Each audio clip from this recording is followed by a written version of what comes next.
Now, Mr. President, sadly, I return to the floor today to say farewell to another member who will conclude his time in the Senate at the end of the term, the junior senator from Alabama, Doug Jones. We all know Doug came to the Senate as a storied courtroom lawyer and U.S. attorney, but fewer people know about his more humble origins. Doug was born and raised in Fairfield, Alabama, just outside of Birmingham, the son of a steelworker, the grandson of a coal miner. When he was 19 years old, he spent his summer working at the local cotton tie mill, 10 hours a day, 6 days a week. One day, a freak accident sent a bit of shrapnel flying his way, and he came within inches of losing an eye. Several stitches later, Doug went right back to work. Early evidence of a stubborn streak. Only at the end of the summer did Doug decide it was time to focus a bit more on his studies. That same work ethic, the sometimes stubborn work ethic, followed him his entire life. He brought it next to law school. On the one occasion Doug decided to skip class, it wasn't to throw a pigskin around the quad or engage in some extracurricular activity with friends. No. Doug skipped class to attend the trial of the Klansman ringleader of the 1963 bombing of the 16th Street Baptist Church, a tragedy that had shaken the conscience of a nation.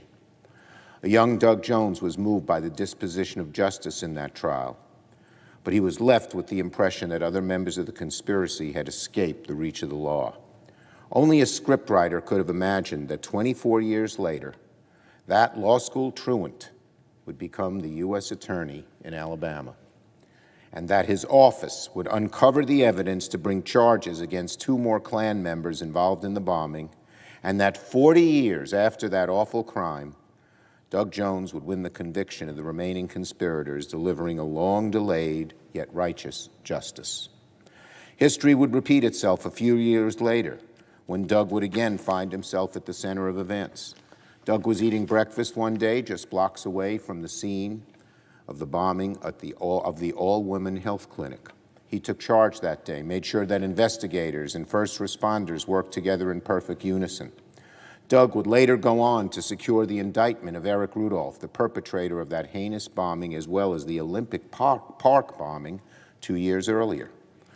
Of course, not every one of Doug's cases involved matters of life and death. The U.S. Attorney's Office once prosecuted local officials for trying to steal an election by bribing absentee voters with cash, beer, and a little liquor for good measure. Now, if only defendants had known about Doug's affinity for bourbon. Kidding aside, those years revealed for Doug something profound about the public service in government. You can have the best laws in the world in principle, but it takes dedicated effort to make the law work for everyone in practice. To take our ideals of justice and equality and fairness and opportunity and make them real in the everyday lives of citizens, and Doug brought that revelation with him to this chamber. He worked with his trademark determination to finally repeal the widow's tax. He helped pass legislation to permanently fund historic black colleges and universities. He worked across the aisle to combat veteran suicide, strengthen the VA, and support our military bases, so important to the great state of Alabama. Not every issue would be so easy or so bipartisan, especially for a new senator facing a difficult re-election. But every time Doug approached a politically sensitive vote, and I marveled at this, he was untroubled. He would do what he always did. He'd act on principle, he'd vote his conscience, politics be damned. President Kennedy had a phrase whose senators' abiding loyalty to their conscience triumphed over all personal and political considerations. He called them profiles in courage. Doug Jones is a profile in courage for our times. But before I get carried away with too many grand compliments, it's important to remind colleagues that Doug Jones is a human being, just a joy to be around. Just ask his good friend, the senator from Montana. More than once, Doug would catch Senator Tester giving an impassioned speech on the floor and think to himself, I'll bet you he didn't turn his phone off. Let me give him a ring and see what happens.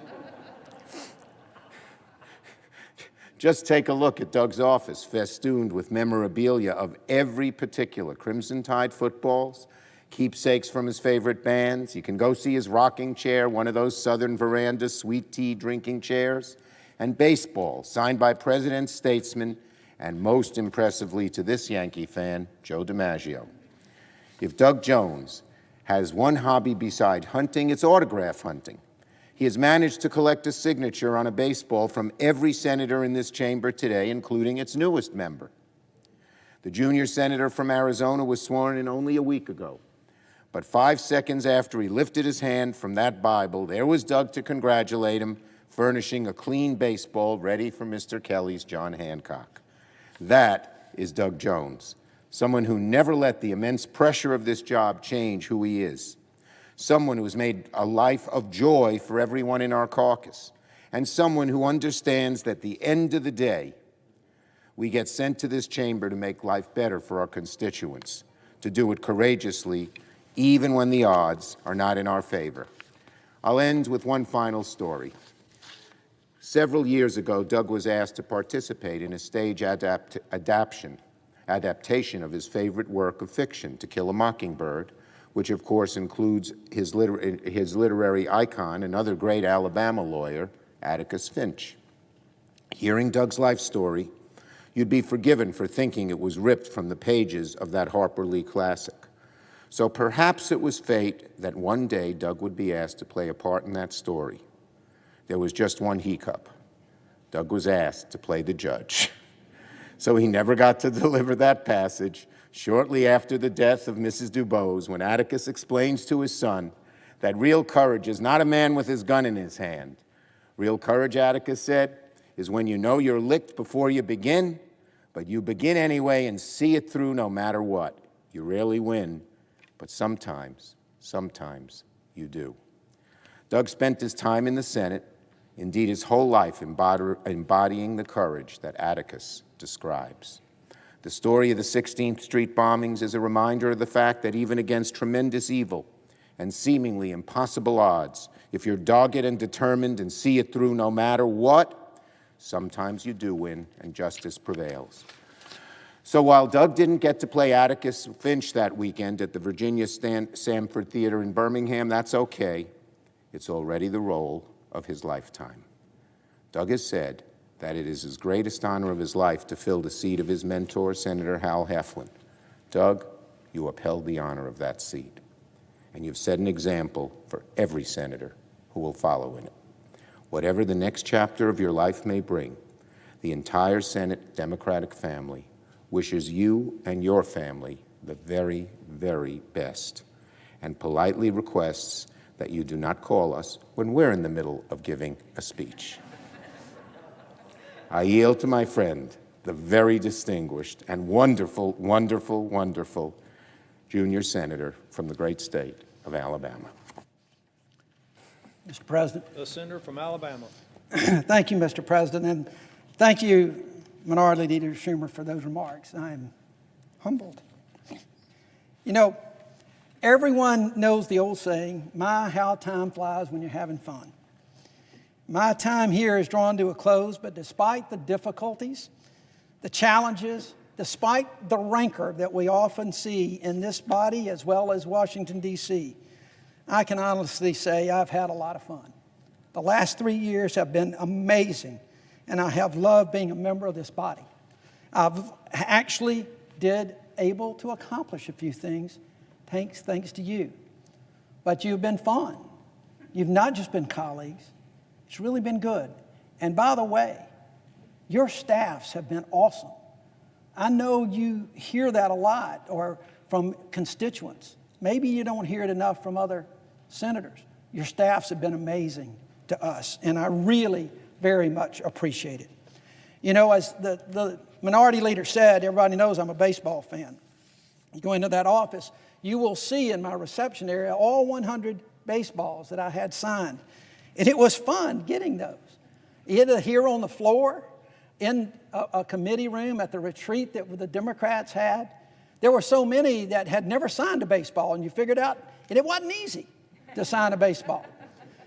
And even those that signed in their office, where we sent them to their office, they always came up to me and talked about it.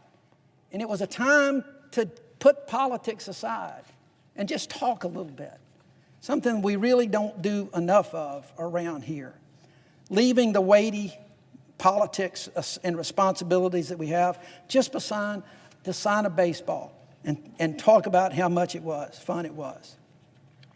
I remember right after I was elected, I was talking to a friend of mine, dreaming big about the things that we could accomplish that make a difference in the lives of the people of Alabama and the people of America. We talked about the possibility that we could work on a bill as important as the Civil Rights Act of 1964 or the Voting Rights Act of 1965. But I knew though, such opportunities were not likely, especially in what I knew to be a 3-year window and not knowing what the future would hold, although I got to be honest, I had a pretty doggone good idea when I got here. If there's one thing my mama always taught me, it was to be realistic about things. But I knew it was going to be tough. But to even have an opportunity to talk and work on things that had such transformational change, you know, those kind of things come along once in a generation if we're lucky. They're that legislative equivalent of a perfect game in baseball. You're lucky if you get to be part of that in your career, but you always have to hope. You have to strive for the possible, not just the likely. For those of you who really don't know about baseball, and there may be a few, a perfect game is just that, 9 innings, 3 outs, 3 up, 3 down. Everything has to work together in synchrony. It's not just the pitcher who throws balls and strikes. It's the outfielder who catches the fly. It's the second baseman who has to get the out and throw the player out, the runner at first. Everyone has to fall in line and work together as a team. As a team. And it's not just that, it's the people on the field. They're all working and they're all striving for the same goal. As it turned out, I didn't get a chance to be part of a perfect game. Didn't think I would, but I didn't get that chance. Sometimes I worry, as many of you do, especially if you listen to the farewell speeches of Lamar Alexander and Tom Udall and Mike Enzi and others. I worry if those perfect games can ever be had in this Senate again. I worry about that. But we always come close, and I came close. Right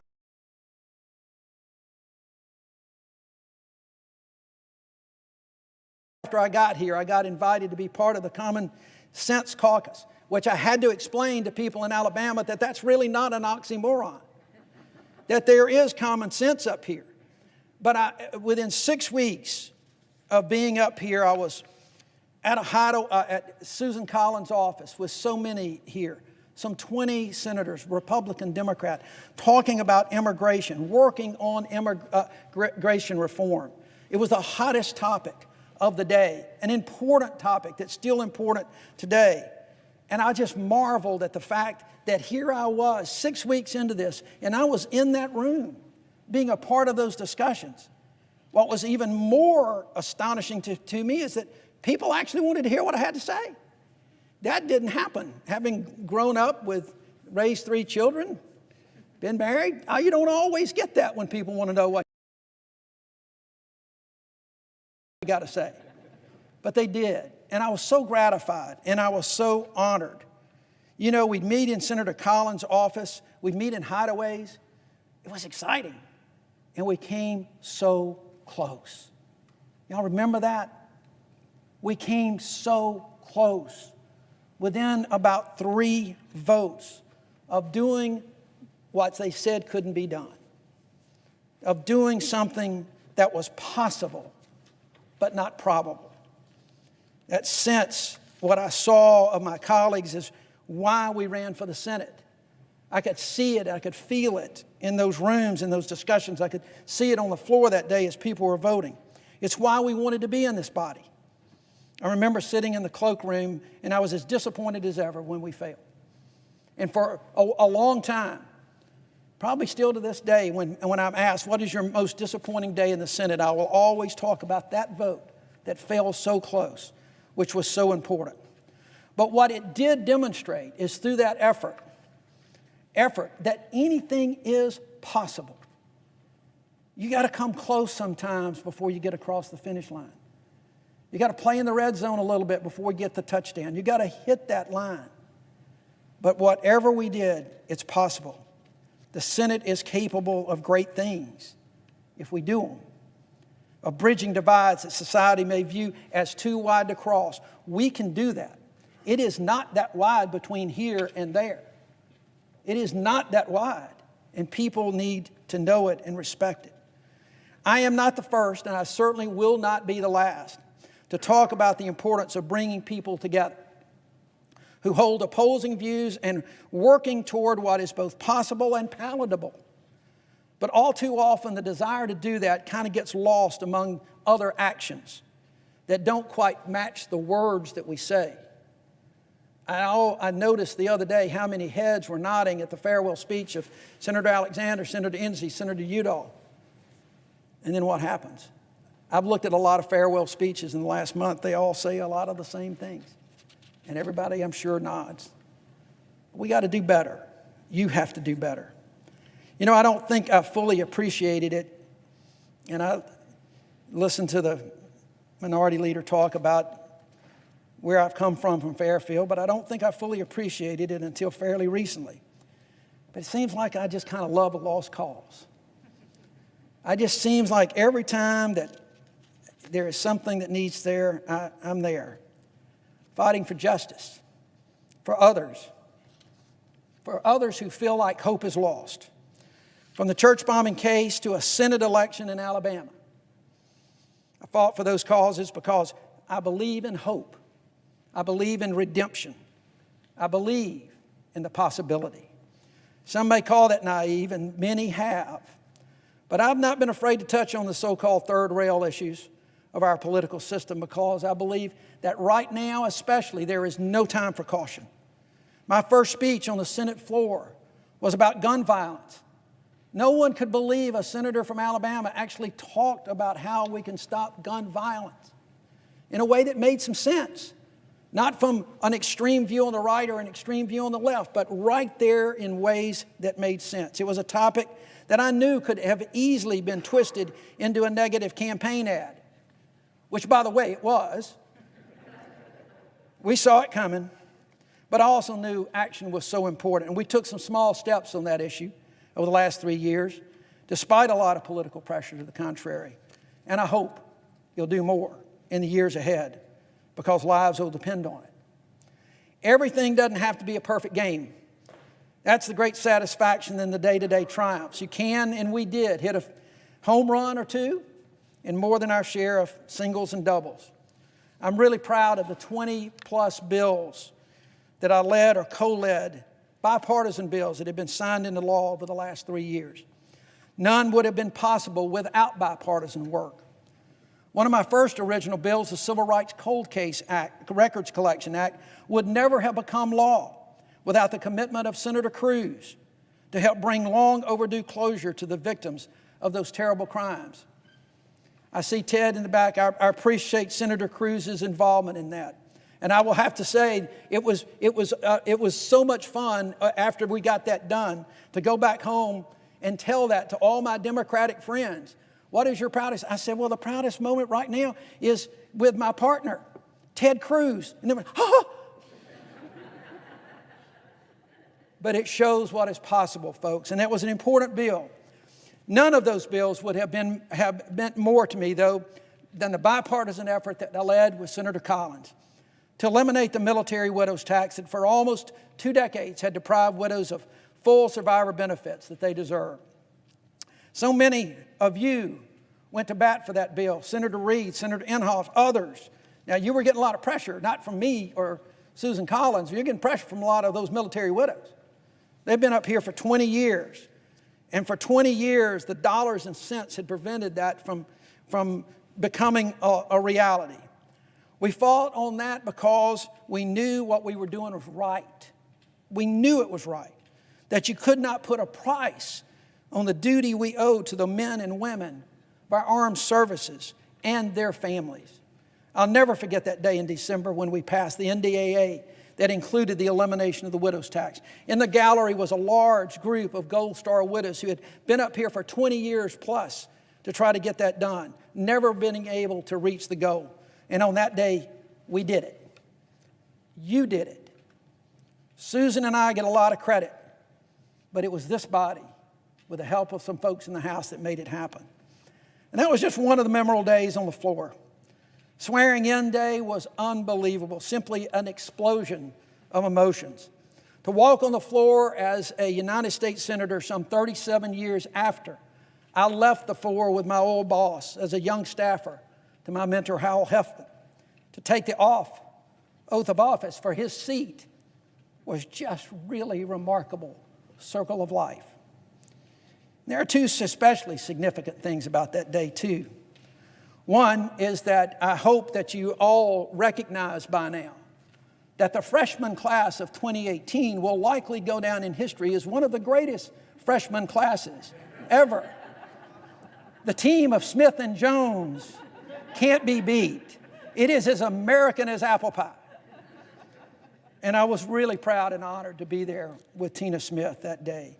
But I was also honored to be, if you recall, that there were 3 vice presidents on the floor of the Senate that day. Now President-elect Joe Biden escorted me in. Former Vice President Walter Mondale escorted Senator Smith. Mike Pence, current Vice President, swore us in. And actually, if you now think about it, we had a 4th, soon-to-be Vice President, Kamala Harris. That's a pretty remarkable time. Pretty remarkable. It was also remarkable days when what I hope is going to be a new tradition in the Senate took place, when we had on 2 different occasions, once each year, 6 senators, 3 Democrats, 3 Republicans, reading Dr. King's letter from a Birmingham jail. That document remains one of the most significant in American history, and it is as important today as it was when it was written in 1963. In some ways, maybe more important for the moment that we find ourselves in. I have asked, and I know he will do this, my colleague, Senator Brown, to carry on that tradition in my absence. Also on that day, then there was the day of the swearing in January of 2019. I was here to observe, to pay my respects to all those who were returning, for those that were joining. And I was standing in the back by the cloakroom, and Senator Tester walks up. Says, "Jones, what are you doing?" You can't get anything past Tester. There were probably a few profanities laden in there as well, if you know Senator Tester. And I said, "Well, John, what do you think I'm doing?" With probably a couple of other kind of milder profanities. And he said, "Look, Daines is caught in a snowstorm back home and can't make it here. And I'd like for you to escort me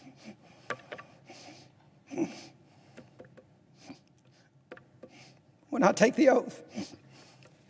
As it turns out, it's likely to be the only time I'll get to do that." And it was a true honor, my friend. Simply sitting at this desk is perhaps the greatest thing. Taking this place in, watching each of you, noting the bipartisanship, especially as we close a Congress, especially as we close this Congress.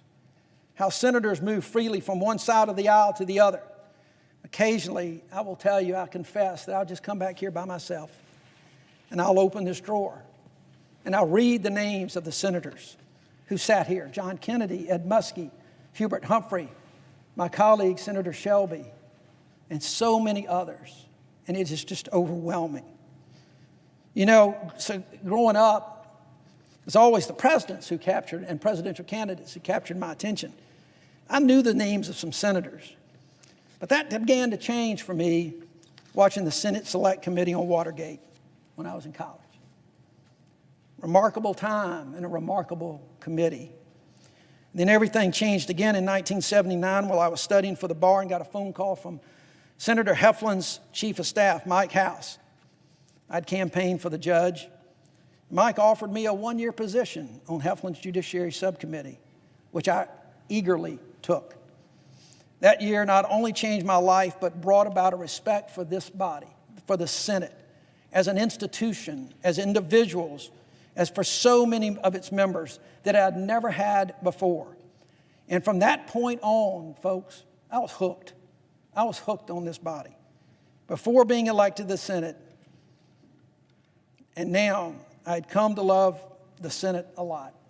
And importantly, all of the possibilities that go with it, which is why I don't really want to spend my last moments on the floor talking about what I've done. I want to talk about what needs to be done, what can be done, what is possible. You know, even back in 2017, people said it was just not possible to elect a Democrat from Alabama to the U.S. Senate. And here I've been. It's possible to make affordable, quality health care a reality for all Americans. The ACA right now is the best hope and only plan that is out there. As President Barack Obama himself said, and everybody should do this, if there is a better plan you can come up with, put it out there. Let's do it. Publicly support it. The goal is health care for everyone in some way. And there are so many in this country and in my state of Alabama that desperately need it before, during, and after this COVID crisis. It's possible to give people in remote and rural area access to health care. But it's going to take a lot of work. And it's going to take getting out of partisan corners. It's possible to provide a quality education to every American child. I know education is often funded locally, but it's possible to do it. You just got to roll up your shirt sleeves and get it done. It's possible to extend broadband, access to broadband to all Americans and bring every man, woman, and child into the modern era, just like the Congress did with Franklin Roosevelt and the Rural Electrification Act back in the 30s. Broadband's the new power. It's possible to do that. High speed and affordable, that is a key. Affordable broadband. It's possible to ease the burdens on working class Americans by setting a minimum wage that is not going to hamstrung businesses, but will raise the quality of living for so many in this country. So many in my state are in poverty, but yet they work. They work hard, but yet they're still below that poverty level, and we need to do what we can to lift them out of that poverty. It takes a lot of work. It takes hard work. It's possible for law enforcement to serve and protect all Americans, not just some, to root out the systemic racism that exists within law enforcement by enlisting the support of both law enforcement and the communities. It is possible. I will candidly tell you another great disappointment was when we let that moment pass this summer, hoping that with a new president, maybe a new Senate, maybe a new Congress, we could get something accomplished. And I hope that still happens. But I was disappointed we let that moment pass this summer when all of the country and all of the world was behind us to say, please do something. Please do something that we've known about for decades, for centuries. Please do something. Law enforcement said, let's do something. We let it pass. But it's never too late to do the right thing. It's never too late for justice. It's possible to ensure that every eligible voter is able to cast a ballot and have it counted. Now is the most important opportunity. We have seen in 2020 concerns about our election process, that it might have been stolen, there might have been fraud. Use that opportunity to say, don't let these allegations have any credence going forward. Let's get together. The technology is there. Figure out a way that together we can make our election safe and secure, and that all people will have access to the ballot box. All people that are eligible to vote in this country. It's possible for our system of justice to treat all Americans equally. Not just talk about it, but to do it. It is what I have tried to do throughout my career. It is possible, and this is going to be a challenge. It's possible to restore the American people's faith in government. And we all know right now that faith has been shaken for many, many reasons. But the faith has been shaken, but it is possible to restore it. It's possible for each of us to learn, as Atticus Finch taught us, to see things from another person's point of view. walk around in their skin or in their shoes, to see things from others' point of view, to find that common ground. It's possible for us to realize that deep down that progress is not a zero-sum game, that a rising tide lifts all boats. These things are not easy. They take dedication and hard choices, but they're worthy goals. And I know many of my colleagues on both sides of the aisle are dedicated to these same goals. And though I won't be able to co-sponsor anything with you from this point on, or debate the amendments in committee, if you get amendments in committee, I'm going to support you in whatever efforts I can, no matter what side of the aisle your desk is on, and I'll keep working toward the same goals too, even after I leave this place. Remember, though, as we get into the vitriol, as we get into the political rhetoric, just remember the Jones law of politics, adapted from Newton's third law. Just remember, for every action, even in politics, there's an equal and opposite reaction. And if you go too far on one side or the other, you're going to get a reaction on the other side, just as hard. And that makes it harder and harder to reach that common ground. You know, in Senator Brown's book about his desk and the people in his desk, he quotes the political philosopher Hannah Arendt, who observed, "The good things in history are usually of very short duration, but afterwards have a decisive but a short time of influence, a long influence over what happens over long periods of time."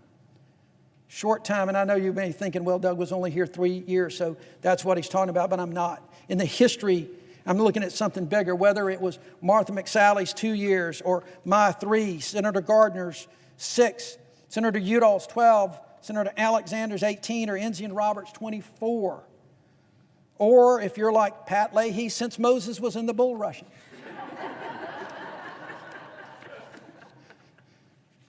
Our time here is short.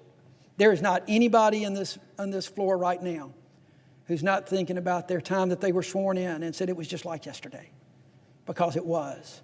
Our time is short. It's of a limited duration.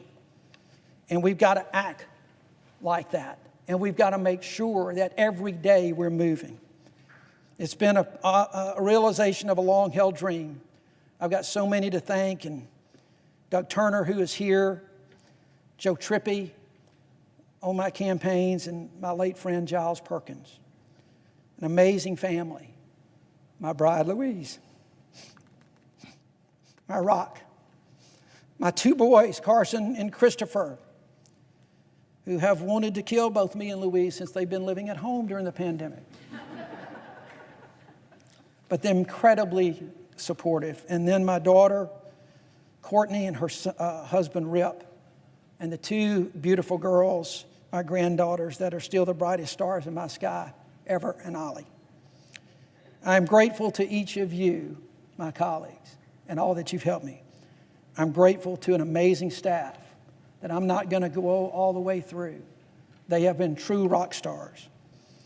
And I'm going to enter something into the record about my staff. I'm grateful for the advice and counsel of Alabama's senior senator and an old friend, Senator Shelby. While Richard and I may disagree on many policies, we've shared a commitment to the people of Alabama to make sure that we do all we can to get people in Alabama the quality of life that they deserve. And I so much appreciate Richard's service to the people of the state of Alabama, his long and distinguished service, which started out as a Democrat, by the way. Just saying. It's where the seed was planted, folks. I also want to mention briefly the chairman of the committees that I worked on, Senator Crapo, Senator Inhofe, Senator Alexander, who was one of the first people that helped me come over, and the work that we did together, who pulled me and helped me, Senator Collins, who chaired the Aging Committee. But I'm especially grateful for the ranking members of those committees, Senators Brown, Casey, Murray, and Reed. Their friendship and counsel have been invaluable. And of course, I want to thank the minority leader for all of his work for me, on behalf of me.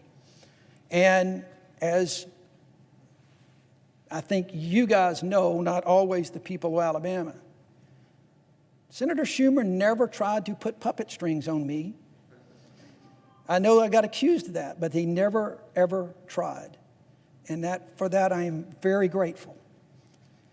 To the people of Alabama, I promise to do my best to represent each of you, whether or not you voted for me, and I'm proud of the work that we did on your behalf and that I've accomplished on your behalf. Thank you to the people for giving me the honor of serving you as your senator. Finally, I'm going to resist the urge to tell you what's wrong with the Senate, how it operates today. You hear it virtually every time a senator gives a farewell address, and instinctively, you know it deep down. But I will offer you this. There's a book I finished reading recently that Ira Shapiro, a former staffer, wrote. Many of you may remember or know Ira. He wrote a book called The Last Great Senate. It ought to be required reading for every senator coming in. It's published 8 years ago about how the two Congresses during the Carter administration and how they operated. Bob Byrd is the majority leader. Howard Baker is the minority leader. How they got things done for the American people. And the authors lament that the Senate doesn't operate that today in that fashion. I was here for one of those years. Senator Leahy was here for during that time. His closing is even more important today as it was when the book was published.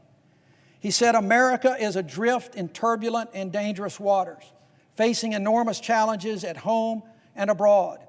We urgently need our once vaunted political system to function at its best instead of at its worst. To be sure, it's more difficult being a senator today than it was in the 1960s and the 1970s. The increasingly vitriolic political culture fueled by the 24-hour news cycle, the endless pressure to raise money, the proliferation of lobbyists and demanding organized interest are all known, and they take a toll. But all of those factors make it essential that our country has a Senate of men and women who bring wisdom, judgment, experience, and independence to their work, along with an understanding that the Senate must be able to take collective action in the national interest. Please remember that as you go about the country's business. Remember that as you go about the Senate's business. Remember that as you go about your business as a senator. And as you do, keep and preserve the reverence that the founders envisioned for this body.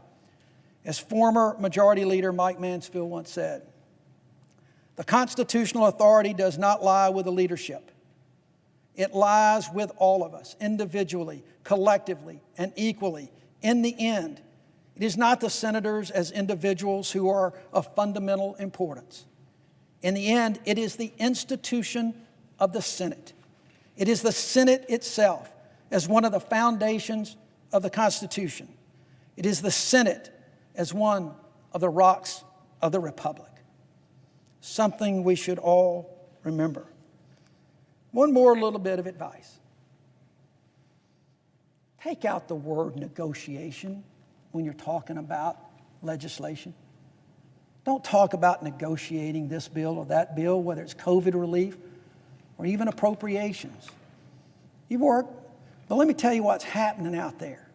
What's happening out there with the people is that they hear those words and they think that this is some side or the other trying to get an advantage. It's like labor and unions. It's like, like a civil or a criminal lawsuit. Somebody's trying to get an advantage and to try to do things for their own interest. We can talk about it from the Democratic side of how we're working for the people, we're negotiating for the people. We can talk about it from the Republican side that we're negotiating for patriotism and businesses to make sure they're protected. But what's being heard by the American people is this is all about Democrats. This is all about Republicans and getting that political power. Talk about common ground. Talk about sitting down with the administration or whoever and finding common ground. Talk about the goals that you agree on and how to get there. Negotiation is just a bad word, and I hate it, but it is. So as I prepare for the next chapter of my life's journey, there's a sadness at what I'm going to leave behind. But there's also optimism. Optimism, the glass half full. The men and women who serve in this body and their successors, and the staff that support them, and I emphasize that again, the staff that support them, leading together will continue to bring a better future for the American people, for your constituents, for each of us. Together, not as a caucus, but together as a Senate. You're just a damn unbeatable team. You're an unbeatable team. So may God bless you all. May God continue to bless the United States of America. Mr. President, with a deep sense of humility and gratitude, I say for the last time, I yield the floor.